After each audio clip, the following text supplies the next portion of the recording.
Titik Nol, Suara Surabaya. Kenapa tambang emas ilegal itu sulit ditertibkan? Fenomenanya adalah pertama kan masyarakat 1-2 menambang di lokasi itu. Petugas mungkin belum tahu.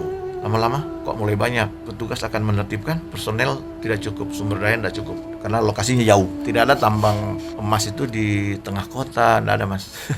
Atau di tengah desa, enggak. Dia ada di ujung pucuk gunung sana atau di tengah hutan. Lama-lama dia terakumulasi kan. Lama setahun, 2 tahun, 3 tahun dia masyarakat penambangnya semakin banyak. Personil gitu-gitu aja. Makin sulit, makin sana makin susah untuk ditertibkan. Diperparah lagi dengan karena aparat melihat, wah kok susah ya. Kita mau tertibkan nggak bisa. Tapi kok dia enak banget tuh melakukan legal, dia dapat duit banyak banget, kok dia makan sendiri. Ini oknum nih mengatakan begini ya. Akhirnya oknum ini bilang, saya ikut dong, enak aja. Saya ikut ambil bagian. Nah, simbiosis mutualisme gitu.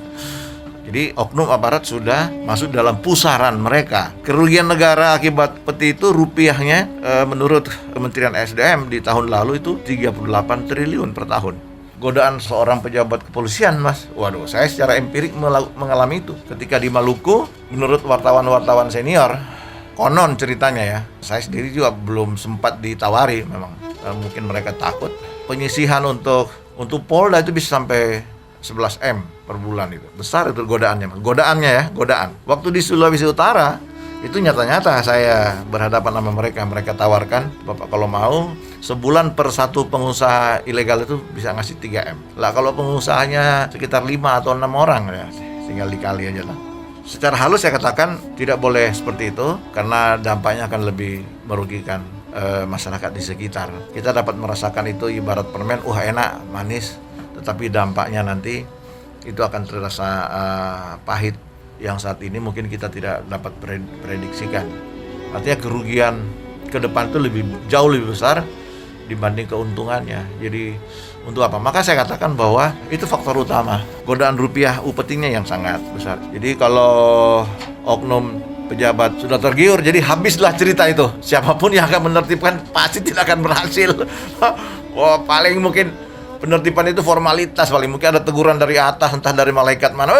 Itu kenapa ada tambang-tambang ilegal? Coba, siap, tertibkan. Ya, tertibkan, plak, tangkap siapa, foto-foto, ya, video-video, kirim laporan, sudah. Tetapi yang lain kembali lagi besoknya itu walau alam, kita nggak tahu kan.